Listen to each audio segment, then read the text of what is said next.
سلام دوستان عزیز، سعید قهرمانی هستم، مدرس و تحلیلگر حوزه بازارهای مالی. در این کانال ما قصد داریم تا مطالب آموزشی رو در حوزه مالی که شامل بازارهای سهام، کامودیتی، فارکس و رمز ارز خواهد بود جهت افزایش سواد مالی شما عزیزان ارائه بدیم.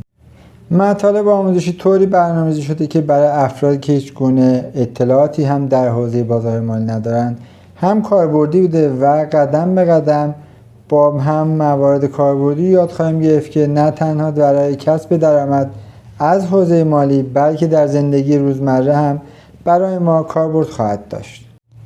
مطالبمون شامل بررسی کلی روند اقتصادی کلان و ایندکس های گلوبال، روند کلی بازار سرمایه، اخبار مهم حوزه فایننس، اخبار مربوط به رمز ارزها و بررسی بازار رمز ارزها و در نهایت تحلیل تکنیکال بیت کوین و برخی از ارزهای ماژورمون خواهد بود.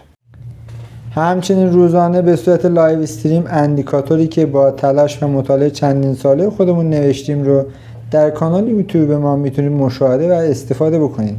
پس لطفاً با سابسکرایب و لایکاتون کمک کنید که این خانواده رو بزرگتر بکنیم و بتونیم به افراد زیادی کمک کنیم تا سواد مالشون رو افزایش بدن.